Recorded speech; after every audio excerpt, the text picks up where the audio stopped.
Bienvenue sur la chaîne Lucien et Rébus, où l'invisible devient visible et où l'inexplicable trouve parfois des réponses dérangeantes.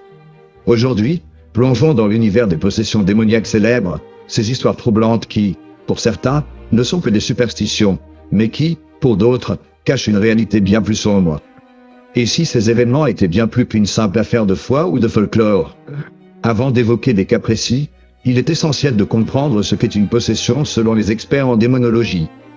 On parle souvent de manifestations étranges, voix gutturales, forces surhumaines, rejet violent de symboles religieux, ou encore connaissance inexplicable de langues mortes. Si ces phénomènes sont souvent attribués à des troubles mentaux, certains événements restent inexplicables, même pour la science moderne. Et c'est là que le mystère s'épaissit. L'un des cas les plus médiatisés est celui d'Annelise Michel, une jeune femme allemande décédée en 1976 après une série d'exorcismes. Annelise, selon ses proches, était possédée par plusieurs démons, dont Lucifer lui-même. Ses crises violentes, ses hurlements inhumains, et sa répulsion envers les objets sacrés ont conduit ses parents à demander l'aide de prêtres exorcistes. Les enregistrements audio des séances d'exorcisme, toujours disponibles aujourd'hui, donnent des frissons. Plusieurs voix, provenant d'une seule personne, semblent dialoguer entre elles. Mais pourquoi l'Église a-t-elle tenté de minimiser cette affaire? Et si Annelise avait découvert quelque chose que le pouvoir religieux voulait taire? Ce cas, survenu aux États-Unis dans les années 1940, est souvent cité comme l'un des plus effrayants. Rolando, un adolescent, aurait été possédé après avoir joué avec une planche Ouija. Des meubles se déplaçaient seuls autour de lui, des inscriptions apparaissaient sur sa peau, et sa voix changeait radicalement. Les prêtres qui ont pratiqué l'exorcisme ont rapporté des événements inexplicables, comme des objets volants et des blessures spontanées. Ce cas a inspiré le célèbre film L'Exorciste, mais la véritable histoire, bien plus troublante, reste en partie classée. Que cache cette censure? Un lien avec des entités qui dépassent notre compréhension?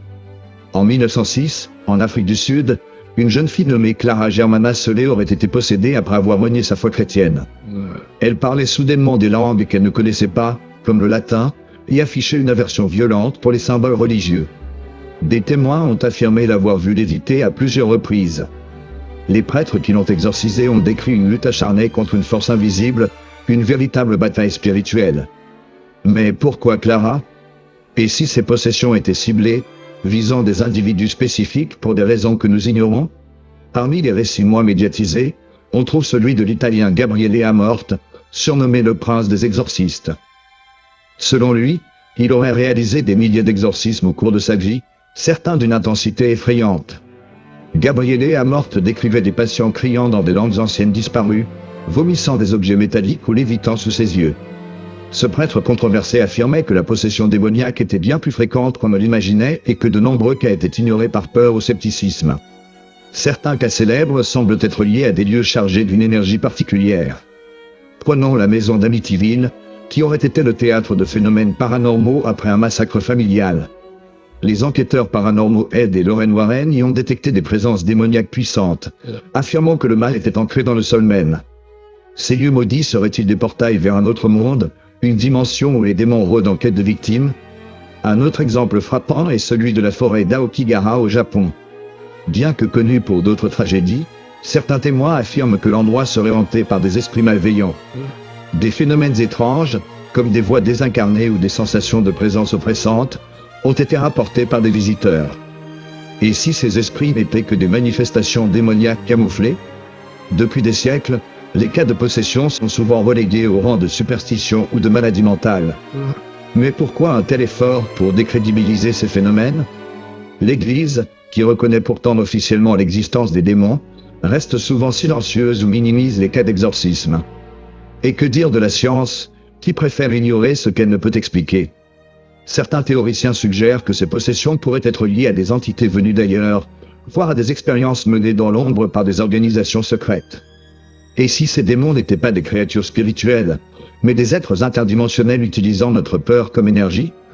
Les possessions démoniaques célèbres nous rappellent que malgré nos avancées technologiques, il existe encore des mystères qui échappent à notre contrôle.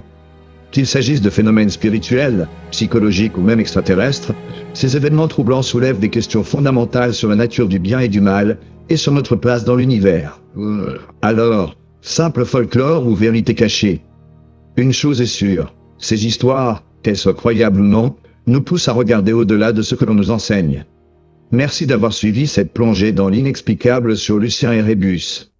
Si ces mystères vous intriguent autant que nous, abonnez-vous pour découvrir d'autres vérités dissimulées. À bientôt pour de nouvelles révélations.